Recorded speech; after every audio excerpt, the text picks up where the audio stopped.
hope this is recording. So originally, this was supposed to be for a certain someone, a certain character, but Hoyoverse had different ideas, so here we are. Well, we trick marketed someone else, not, her, so thumbs up. So, in response to that, this video is no longer for that reason, but I guess this is a video to distract us until 2.1 drops, which is, well, in a week.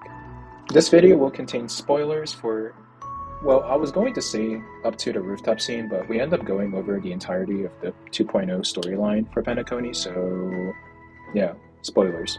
Although this assumes that people click on this if the YouTube algorithm blesses me, because I just want to share this stuff with people, but if it doesn't, then I guess I'm just talking to a brick wall, or in this case, my AirPod. This is not a lore video, it's just some details I just wanted to talk about, and mainly this first part is going to be about the region of penacony called Dream's Edge, and then the latter half is probably just going to be random stuff that I didn't feel like fit into it. It was just miscellaneous details that I thought that was cool. So, Dream's Edge is a place in penacony where it's, according to the game, located at the edge of Golden Hour. It takes place on rooftops, and it's probably the background footage that you're seeing right now. If it isn't, then what am I doing? Anyways, the background music that plays during the Dream's Edge, and probably during this video that you're listening to right now, is called Halfway House. Now, after I played through the story of 2.0, I wanted answers, I guess, in a sense. Well, not answers, but it just made me really curious about some stuff. So given how in many forms of literature, names are important, and Honkai Star Rail is no exception. So let's say, what happens if we put Halfway House Honkai Star Rail into the search engine? And we'll find, well, this song, not surprising. That's how a search engine works. 42,000 views, 30 minutes, popular song, I guess. And then the wiki here. So that's cool and all. But what happens if we remove Honkai Star Rail and just put Halfway House into the search engine? We get this message. 988 suicide and crisis lifeline. Okay, that's interesting. So let's see. People also ask, what does it mean when someone lives in a halfway house? So let's just scroll all the way down to Wikipedia. I already clicked it before, but hey. And we see this. First line of Wikipedia. A halfway house is an institute for people with criminal backgrounds or substance use problems to learn or relearn the necessary skills to reintegrate into society and better support and care for themselves. If we look down, we can see this thing down here for the types. First one, halfway houses for patients, and then halfway houses for convicted criminals. In the case of penacony and I guess Firefly, we're going to be looking at the patient part. And basically, the main part I want to highlight is a patient is classified as to the type of disability, ability to reintegrate in society, and expected time frame for doing so. And if you're looking at this and you're thinking, hey, this sounds, oddly similar to a certain character that you hang out with in the penacony storyline, then, well, congrats, you are probably correct, and this tells me a couple of things. The developers did their research to develop Firefly and chronic illness in general, which is, well, really cool and a good step forward to representation of chronic illness and disability in media and literature, because it's often underrepresented. And this is such a specific term that they used for the name. I highly doubt it's coincidence. This has to be probably intentional.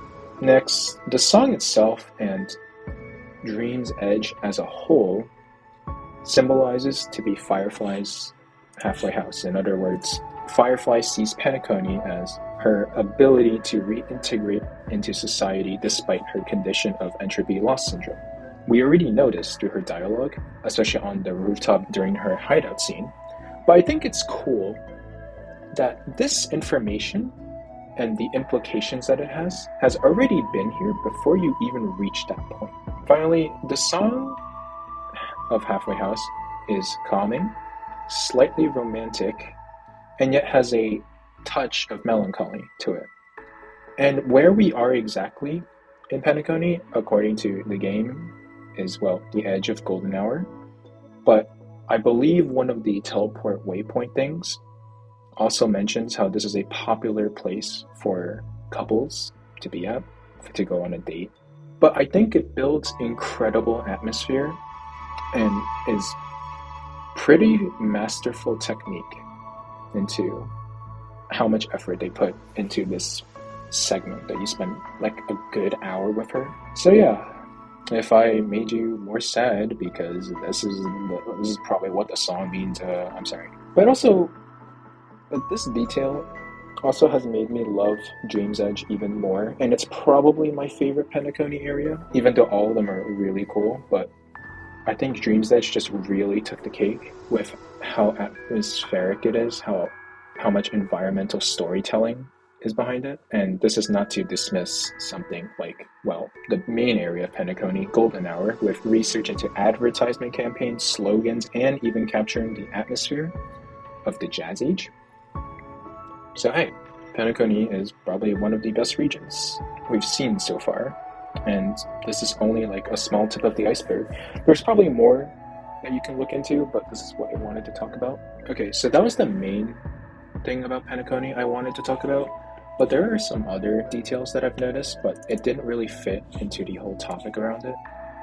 The first thing that's here is I pulled up a map of Dream's Edge from the wiki, and something interesting I saw was that for how you traverse this area, you start from here. And then, is there a way to highlight it? Hang on, let me see.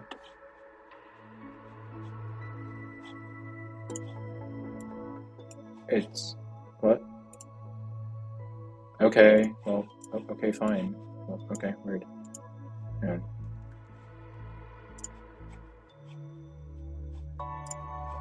How do I change the color on this?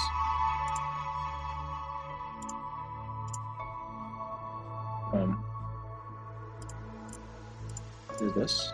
I think so. It might be this. Let's do... What color is Firefly's eyes? I think like this thing or something. There we go. Nice, we got it. Alright, I should delete this. Okay, so for when in the story, when you follow Firefly, this is how your route goes.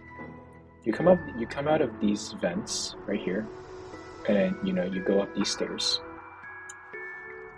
This is how it starts, right? This is the first block of Dream's Edge that you go to.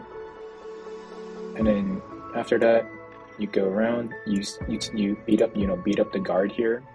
You go around, okay, don't move that. Then you continue down here, and then here. Then you use the map thingamajig, whatever that is, that bird that lets you see from like a bird's eye view and create the optical illusion. You go down here, and basically, you're just following the route. I'm somehow lost. This is not great.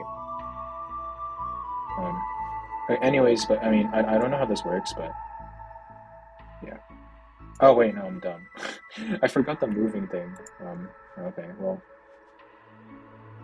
So anyways, you go down here, you deal with this moving platform, right?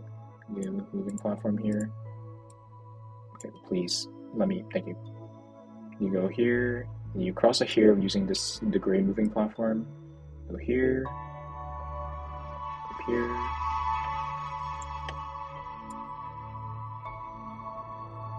I believe you stop here for a detour, if you want, but I remember there's like a place that you could stop to talk to her for optional dialogue. But anyways, not the point. Basically, you just continue along this path.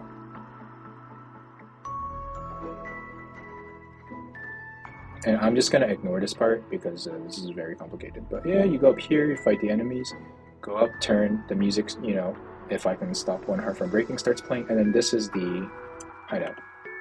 Why did it do that?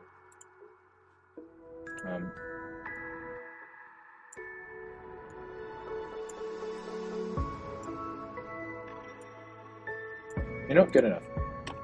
But basically, you end up here. Why is it doing that? Stop.